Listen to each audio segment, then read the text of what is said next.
Hello friends, welcome back to my channel strategy desk. आज की इस वीडियो में हम एक नई स्ट्रैटेजी के बारे में डिस्कस करने जा रहे हैं जिसका नाम है लॉन्ग कैलेंडर स्प्रेड स्ट्रैटेजी। तो आज की इस वीडियो में हम डिस्कस करेंगे कि इस स्ट्रैटेजी को कब डिप्लॉय करना चाहिए, किस मार्केट कंडीशन में कौन सी स्ट्राइक प्राइस सेलेक्ट करनी चाहिए, और अगर गैप डाउन या गैप अप होता है तो हमें अपने रिस्क को किस तरह से मैनेज करना चाहिए, किस तरह से इसे एडजस्ट करना चाहिए ताकि हमारा रिस्क जो है वो लिमिटेड हो। तो वो सारी चीज़ें आज के इस वीडियो में हम डिस्कस करेंगे। अगर अभी तक आपने मेरे चैनल को सब्सक्राइब नहीं किया है तो आप सब्सक्राइब कर लीजिए और बेल आइकन प्रेस करना ना भूलें ताकि सबसे पहले आपको मेरी वीडियो का अपडेट मिलता रहे।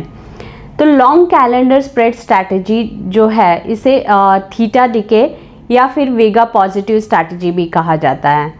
वीगा पॉजिटिव स्ट्रैटेजी इसलिए कहा जाता है कि वीगा ही बताता है कि ऑप्शन प्रीमियम में कितना स्पर्ट आएगा अगर आईवी चेंज होती है। तो आईवी जो है वॉलेटिलिटी इंडेक्स है, जो फेयर का इंडेक्स है। तो ये अगर वॉलेटिलिटी हाई होती है तो ऑप्शन प्रीमियम शूट अप होते हैं। तो अगर मार्केट में कोई मेजर इवेंट्स हैं जैसे इलेक्शन है, बजट डे है या आरबीआई पॉलिसी है, उस समय आईवीज जो होती हैं वो हाई होती हैं और ऑप्शन प्रीमियम भी हाई हो जाते हैं। अगर वॉलेटिलिटी को प्ले करना है तब भी इस स्ट्रैटेजी को यूज़ किया जा सकता है। इस स्ट्रैटेजी में अगर वॉलेटिलिटी ज़्यादा है तो वाइड स्प्रेड बनता है। तो वाइड स्प्रेड बनने की वजह से एक बड़ी रेंज मिल जाती है प्ले करने के लिए। तो इस स्ट्रैटेजी को कैसे डिप्लॉय करना है, हमें एक फ्रंट मंथ की एक्सपायरी की जो कॉल है उसे सेल करना होता है और बैक मंथ की एक्सपायरी की कॉल को बाय करना होता है। इसमें जो है स्ट्राइक प्राइस जो होती है सेम होती है बट एक्सपायरीज जो होती है वो डिफरेंट होती है। तो सपोज़ अगर निफ्टी का एग्जांपल लेते हैं तो जो अगर हम फ्रंट मंथ की 25,000 की एक्सपायरी स्ट्राइक को सेल कर रहे हैं तो बैक मंथ में भी 25,000 की ही स्ट्राइक को बाय करना है। तो इससे क्या होगा, आप एक बाय कर रहे हो और एक सेल कर रहे हो। अगर कभी मेजर गैप डाउन या गैप अप होता है तो जब बाय किया हुआ है वो आपको सेव करता है एक बहुत बड़े रिस्क से।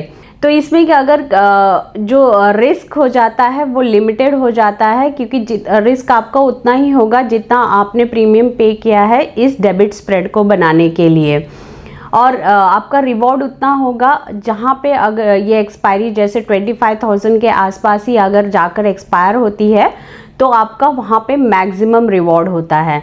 क्योंकि जो फ्रंट मंथ की एक्सपायरी है वो ज़ीरो हो जाती है बट बैक मंथ की एक्सपायरी में स्टिल कुछ वैल्यूज़ उसके प्रीमियम में स्टिल कुछ वैल्यू बची होती है क्योंकि प्रीमियम में अभी आईवी और थीटा दोनों ही हैं। तो उस प्रीमियम में स्टिल कुछ वैल्यू होती है और जो फ्रंट मंथ की एक्सपायरी है वो ज़ीरो हो जाती है और नेक्स्ट मंथ की एक्सपायरी में स्टिल कुछ वैल्यू होती है। मैं आपको निफ्टी के एग्जाम्पल से समझाती हूँ कि इस स्ट्रैटेजी को किस तरह से डिप्लॉय करना है और किस तरह से हमें इसे एडजस्ट करना है और अपने रिस्क को किस तरह से मैनेज करना है। तो हम दो सिनेरियो समझेंगे। आपको चार्ट पे एक सबसे पहले तो support and resistance find out करने आना चाहिए। सपोर्ट कहाँ पे है, रेजिस्टेंस कहाँ पे है, अगर आप अच्छे से फाइंड आउट कर सकते हो तो ये स्ट्रैटेजी बेस्ट होती है। जैसे मैं आपको एक एग्जांपल लेते हैं हम, जब यहाँ पे देखिए मार्केट जब कंसोलिडेट हुआ है, एक एग्जांपल इस सिनेरियो में हम कवर करेंगे और एक एग्जांपल हम यहाँ पे जो मार्केट एकदम से ऊपर गई है फिर नीचे आई है, गैप डाउन हुई है और फिर एकदम से ऊपर गई है। तो एक सिनेरियो हम यहाँ पे समझेंगे कि इस सिनेरियो में किस तरह से कैलेंडर स्प्रेड वर्क होता है और किस तरह से हम इसे एडजस्ट करके अगर ये एडवर्स चला जाता है तो हम किस तरह से एडजस्ट कर सकते हैं। तो मैं ये दोनों सिनेरियो इस एग्जांपल में कवर करती हूँ। तो हम ऑप्स्ट्रा पे जाते हैं अभी। तो ऑप्स्ट्रा पे हम देखते हैं कि इस स्ट्रैटेजी को किस तरह से डिप्लॉय करना है। तो मैं एक जैसे मैंने बताया कि हम एक अगस्त और सितंबर का एक एग्जांपल लेंगे। तो पहले हम अगस्त का एग्जांपल लेते हैं, अगस्त और सितंबर की एक्सपायरी का। तो मैं अगस्त 1 पे आकर इस कैलेंडर स्प्रेड को हम डिप्लॉय करते हैं। तो अगस्त 1 पे जो स्पॉट चल रहा था निफ्टी का वो 24,723 का स्पॉट चल रहा है। तो हम slightly out of the money का ही स्प्रेड बनाएंगे, क्योंकि मुझे ऐसे लग रहा है चार्ट पे यहाँ पे कि यहाँ सपोर्ट लेकर निफ्टी ऊपर की तरफ जानी चाहिए और ज़्यादा ऊपर नहीं जाएगी।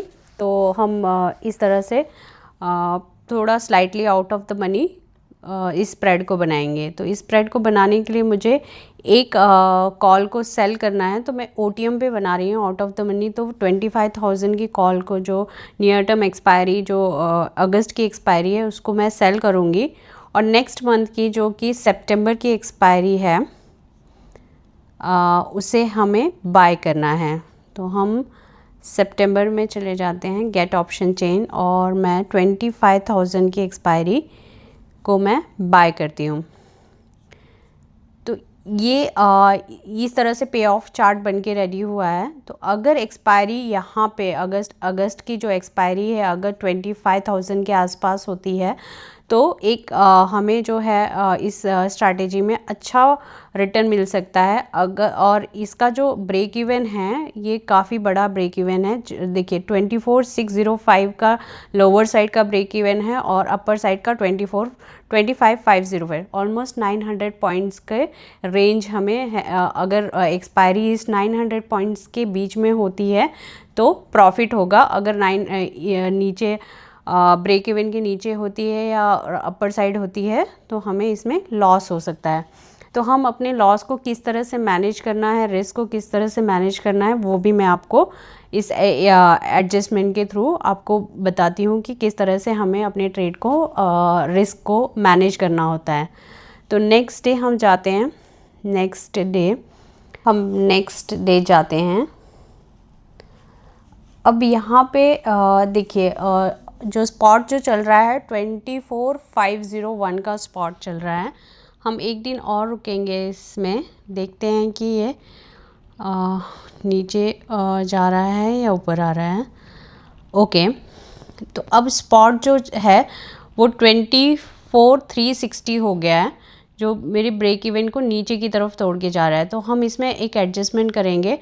हम क्या करेंगे, जो 28 अगस्त की एक्सपायरी सेलेक्ट करती हूँ मैं। अब यहाँ पे जो स्पॉट चल रहा है 24,360 का स्पॉट चल रहा है, तो आपको हमें क्या करना है कि जो एट द मनी की जो कॉल है उसी को सेल कर दीजिए। तो मैं एट द मनी कॉल जो है 324, जो 24,300 की कॉल थी, एट द मनी जो कॉल थी उसे मैंने 28 को सेल कर दिया है। और नेक्स्ट मंथ की 30 सितंबर की एक कॉल को, जो कि 24,300 की ही होनी चाहिए, उसे बाय कर लिया।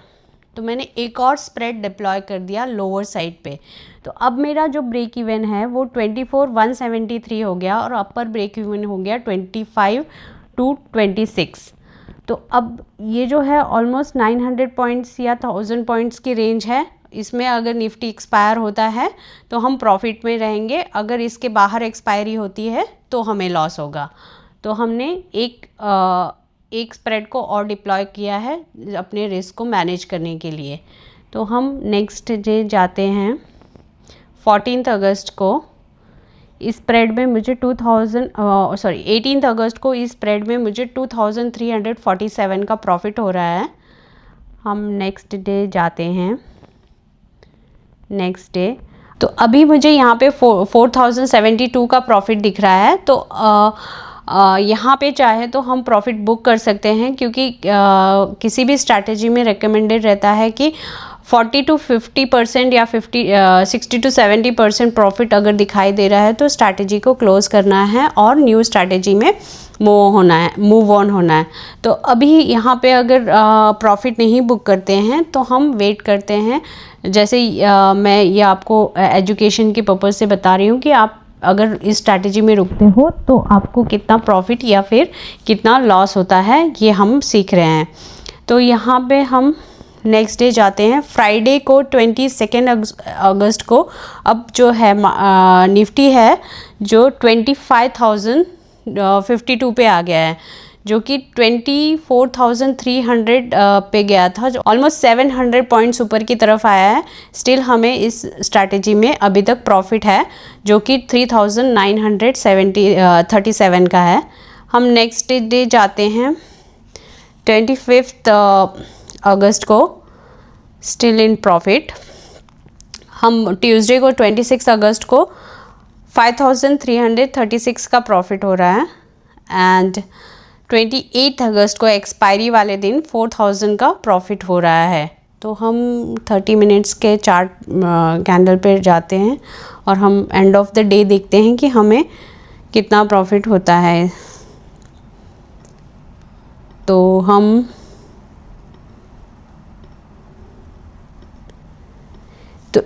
इस स्ट्रैटेजी में एक ये देखिए 3015 रुपीज़ का प्रॉफिट हो रहा है।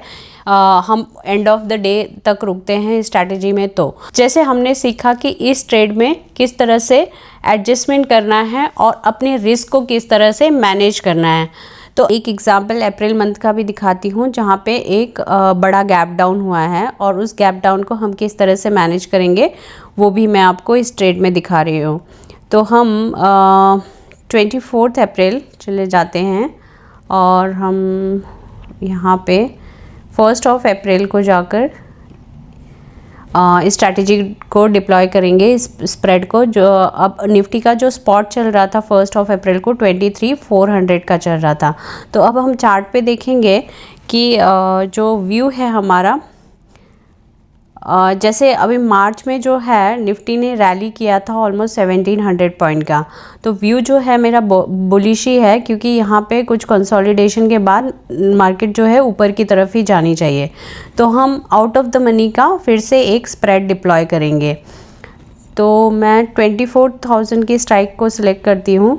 हम एक स्ट्राइक को सेल करेंगे और एक जो नेक्स्ट मंथ की है मई मंथ की सेम स्ट्राइक की 24,000 की स्ट्राइक को हम बाय करेंगे। But the strike price same है but the expiry is different. तो जो है इस तरह से कैलेंडर स्प्रेड बनके रेडी हो गया। अब जो है रेंज मेरी 23,472 से 24,683 तक है, जो कि ऑलमोस्ट 1000 पॉइंट का रेंज है निफ्टी पे। अगर 1000 पॉइंट के अंदर ये निफ्टी यहाँ पे जाकर कहीं भी एक्सपायर होती है तो हमें इस ट्रेड में प्रॉफिट ही होने वाला है। तो हम देखते हैं क्योंकि इस मंथ में एक गैप डाउन हुआ था तो उस गैप डाउन को हमें किस तरह से मैनेज करना है वो मैं आपको इस एग्जांपल में बताती हूँ। तो हम नेक्स्ट डे जा रहे हैं, फ्राइडे आ गए हैं। निफ्टी नीचे की तरफ ही है, अभी जो है 23,100 है और हमारा जो ब्रेक इवन था 23,482 है। तो हम कुछ नहीं करते हैं क्योंकि मंथ अभी स्टार्ट ही हुआ है, we have to wait and then check करते हैं से तो 7 अप्रैल को एक बड़ा गैप डाउन हुआ था जो कि ऑलमोस्ट 1000 पॉइंट का गैप डाउन था निफ्टी में।